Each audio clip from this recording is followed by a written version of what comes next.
Ever notice how a product can be like a massive hit somewhere and then just completely bomb somewhere else? Oh, absolutely. It's definitely not random chance, is it? Not at all. And today, we're really digging into why that happens, specifically the crucial role of uh, cross-cultural insights in market research. Right.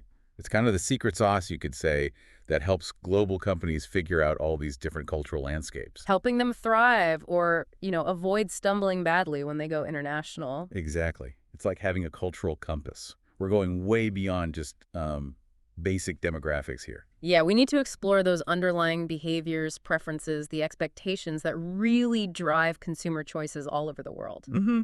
Building that compass for global success. And guiding us today, we're looking at the article Global Market Research Best Practices for Navigating Cross-Cultural Insights by Sneha Mali. A really good piece. Our mission, really, is to pull out the core ideas, the actionable strategies from it. Yeah, figure out how businesses can actually understand and effectively use these cultural differences when they operate globally. And for you, our listener, think of this as a framework. Hmm. It helps grasp why global strategies need that local nuance, that deep understanding. Right. You'll get insights to hopefully help avoid costly errors, connect better with diverse audiences. Whether you're prepping for an international meeting, just boosting your business knowledge, or maybe you're just curious how this all works. Okay, let's get into the core of it then. The article really hammers home how vital these cross-cultural insights are. They really are fundamental. It's not just about what people are buying. No, it's the why behind it, isn't it? That deep-seated cultural why that changes so much from place to place. And what's fascinating is how this stuff, these insights, they affect everything a business does. Everything. Pretty much. Product design, definitely. How you write your marketing copy. Even like customer service interactions. So if you don't get those local cultural currents, Hmm. you're just guessing. Essentially, yes, making assumptions. And those assumptions can lead to some pretty big miscalculations, costly ones. Okay, give us a classic example. The article mentions McDonald's, right? Right, McDonald's is a perfect one. Think about their menus. They've had to make huge adaptations. Like rice dishes in parts of Asia. Exactly. Or the McVeggie burger in India, because vegetarianism is so widespread there. It's a really clear example of tailoring to local tastes and cultural norms. It really shows that a one-size-fits-all approach just doesn't fly globally. Not at all. And Wow. it's not only the final product. The article also points out how companies like Microsoft and McDonald's are empowering their local teams more How so? through cross-functional teams, bringing people with different cultural perspectives together to shape strategy. Ah, okay. That ties into the McDonald's point about being decentralized. It does. Their country managers often have a lot of autonomy, making calls on menus, even script design, based on what they know works locally. So they're taking those cross-cultural insights and literally building them into how they operate day to day. Precisely. Which shows, I think, a real respect for local knowledge. It's not just top-down directives. And you see similar thinking with other big names like Nike and Apple. Yeah, they also show a pretty sharp awareness of cultural sensitivity and, their products, their marketing, how they reach out to customers. Nike's campaigns celebrating local heroes or movements come to mind. Definitely. They create that connection. And Apple, even with their sort of universal minimalist design, They still tweak things locally. they do, especially in their advertising. They're careful about cultural nuances there. So this all points to something foundational. What's the bedrock here? The article calls it cultural sensitivity, Which right? is cultural sensitivity. Yeah. It's about genuinely recognizing and, just as importantly, respecting the cultural differences that shape how consumers think and act. And that's way more than just translating words from one language to another. Oh, much more. The article really stresses this. Proper cross-cultural research needs a deeper level of understanding. How you phrase questions matters. Hugely. The context you give, even the format you use, surveys, focus groups, it all needs adjusting so you're actually measuring opinions accurately. Right, you can't just take a survey that works in, say, the US and expect it to work perfectly in Japan or Brazil. Absolutely not. The examples you use, the idioms, common phrases they have to be culturally relevant. Otherwise, you risk confusion or worse, causing offense. Like asking about income, you mentioned earlier. Yeah, that's a good one. Totally fine in some places, really intrusive in others. You need that sensitivity. Which I guess leads us nicely into developing a proper global research framework. The article says that's a key first step. It is. You need a plan, a structure that considers both the universal things you want to measure and the culturally specific stuff. So this framework maps out how you'll do research in different markets to keep things somewhat consistent. Consistent in the approach, yes, but allowing for local adaptation. Data collection, analysis, interpretation, it outlines that. So you identify maybe some key metrics that apply everywhere. Right. But you also need flexibility in your methods. Sometimes qualitative interviews are best, sometimes ethnography, sometimes big quantitative surveys. Depending on the cultural context. Exactly. What works best locally?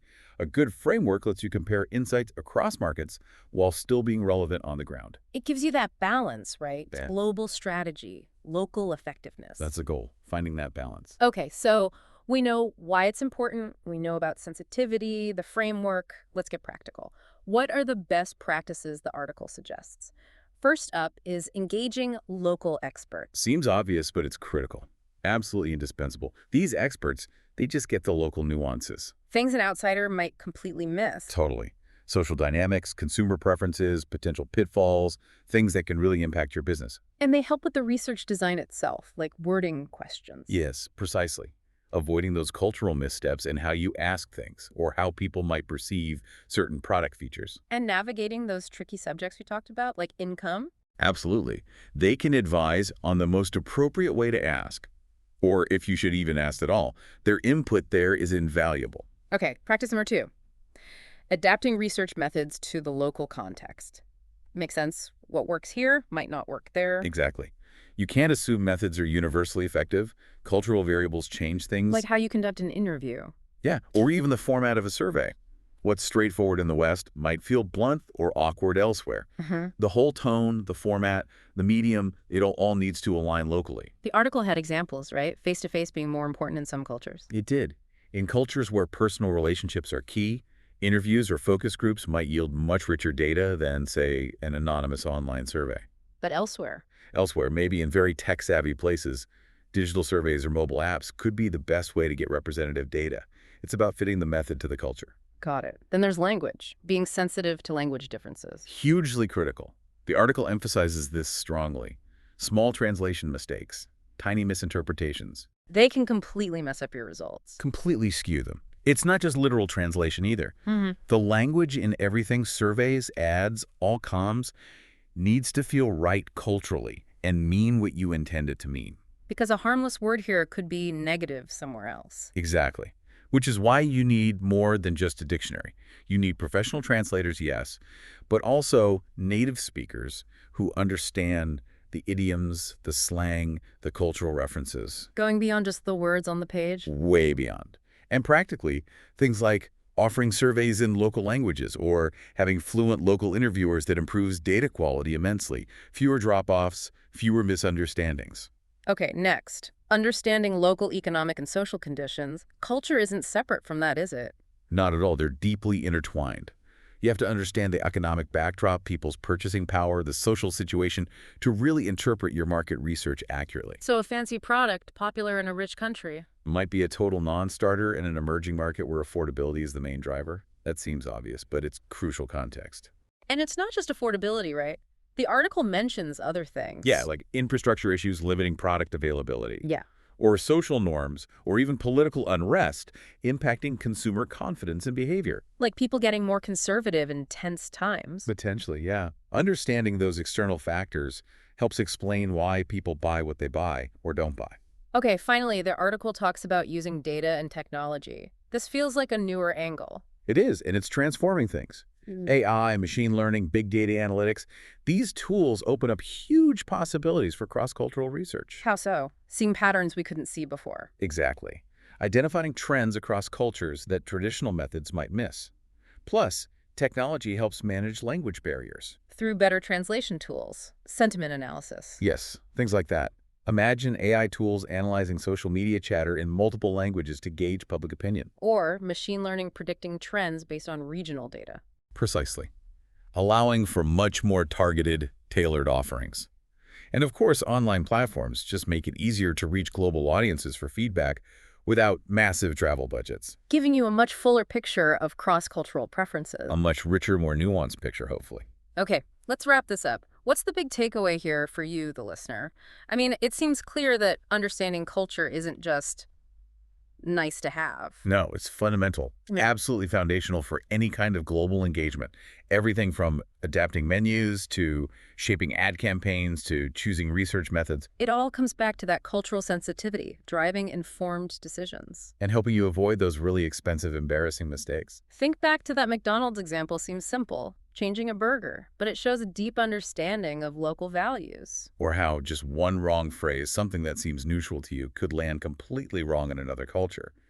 These details matter a lot. So whether your work touches international business, or you're on diverse teams, or you're just, interested in how the world connects. Recognizing and respecting these cultural differences gives you a really powerful way to understand things, Definitely.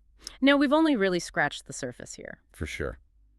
It's worth thinking about how these ideas apply in your own world, your own interests. What other examples pop into your head? Successful ones, or maybe not so successful ones? Yeah, good question. And maybe a final thought to leave you with.